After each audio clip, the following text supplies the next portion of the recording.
East Africa region, comprising of Burundi, Rwanda, Kenya, Uganda and Tanzania, has approximately 140 million people, over 60% of whom are living below the poverty line.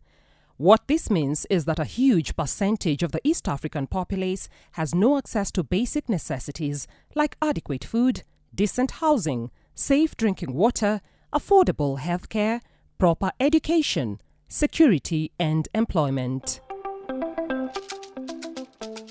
However, the 5 countries have made concerted efforts towards reversing this worrying trend by launching Visions 2025, 2020, 2030, 2035 and 2025 for Burundi, Rwanda, Kenya, Uganda and Tanzania respectively.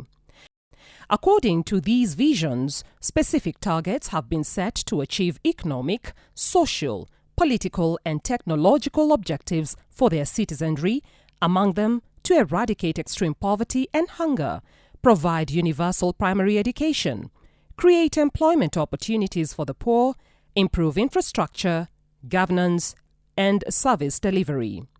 Indeed, there have been recent tremendous gains that have been made towards these visions across the region, such as Burundi's post-conflict reconstruction and work towards reconciliation, Rwanda's impressive infrastructure development and provision of quality social security, Uganda's notable growth and strengthening of civil society, the promulgation of Kenya's new constitution, and Tanzania's striving towards realizing a better and more progressive constitution as well.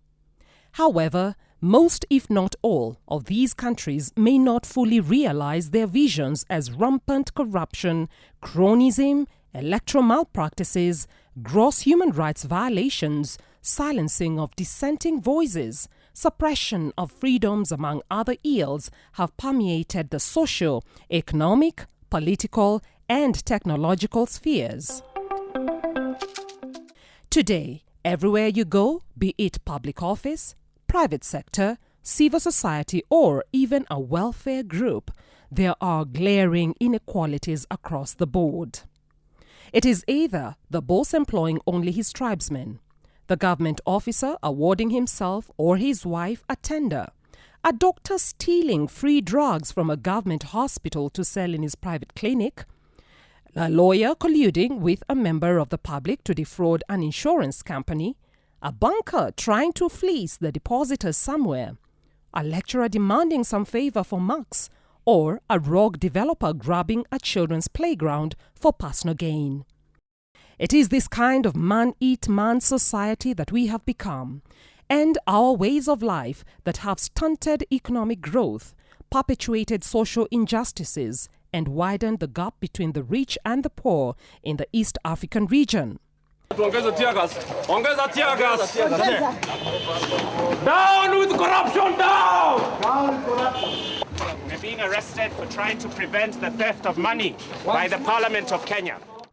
If the wanton plunder of public resources in Kenya and Tanzania, the blatant disregard of human rights in Uganda, the fleeing of scores of people to exile from Burundi for fear of their lives, as well as Rwandese citizens living in muted fear, both home and abroad, is anything to go by, then someone somewhere needs to rise to the occasion and save the situation from running out of hand.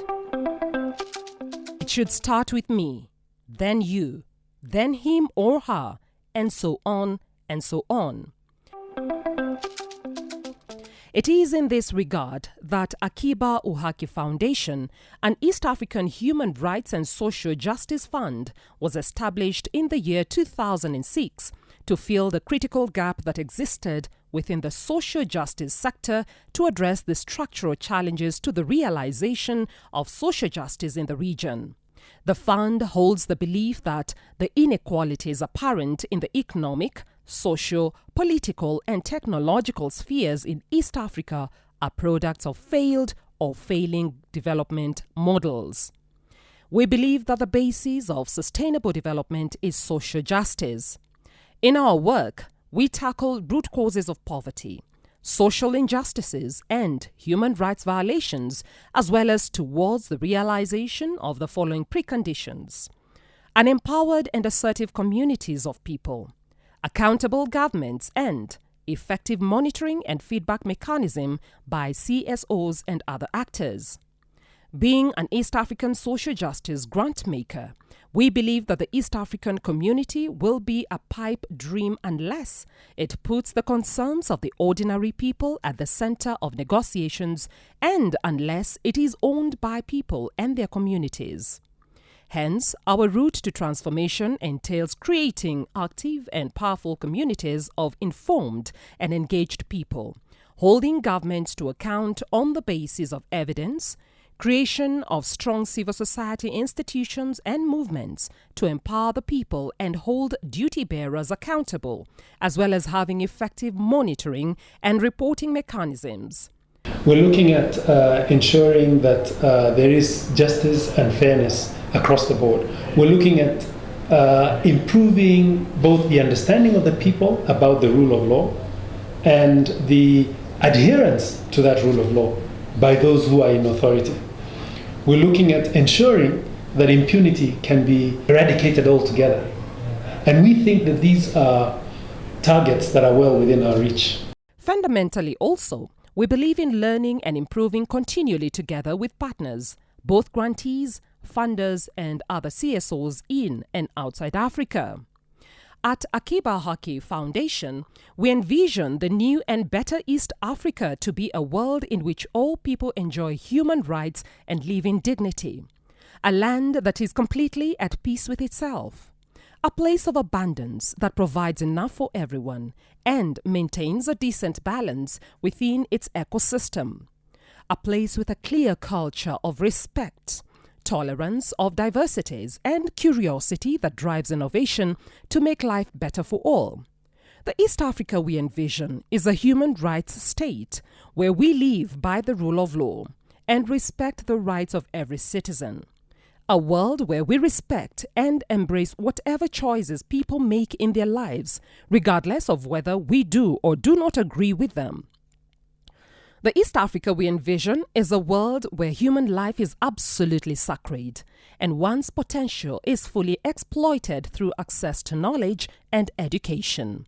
A land where public resources are used towards the improvement of the livelihoods of the majority rather than the enrichment of select few. In East Africa, we have like over 140 million people.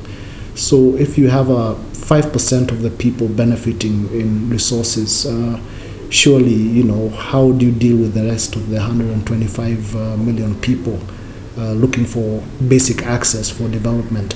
I think society put together, growing together, is better off than few individuals looking after a larger portion of the society. It is where we protect our children from traditional stereotypes and encourage them to be everything they desire to be. The girl to be a scientist and the boy to cook stew, depending on his talents and abilities.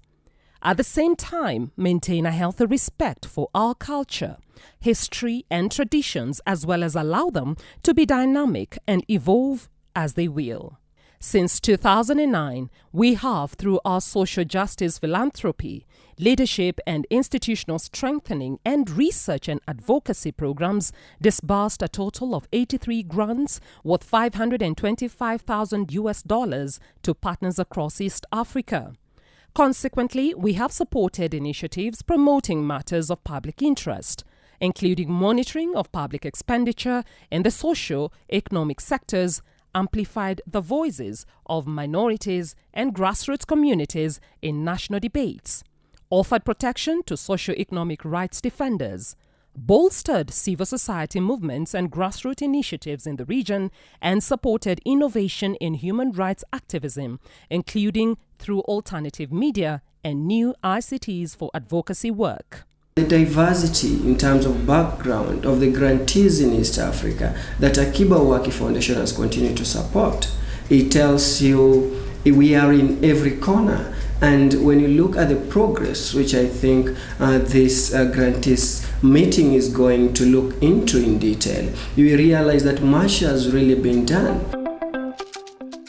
Akiba Uhaki Foundation has and will continue to maintain a firm resolve to pursue equality, equity, prosperity and justice to ensure a new and better East Africa where all people enjoy human rights and live in dignity. The better and the new East Africa that we foresee is one that is able to feed its people and give its people all the basic necessities of life without much struggle.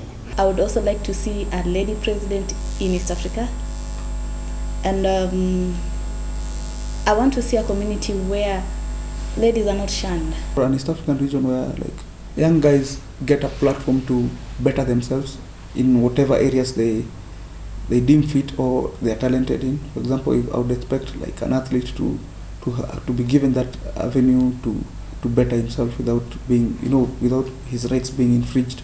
The kind of choices I want to make in my life, even if I'm a Batwa in Burundi, I'm an LGBTI person in Kenya, I'm a young person in Uganda, I'm an albino in Tanzania, that my choices in life matter at any given point in time, and that those choices are respected by everyone, including the state, including the community, including the cultural elders.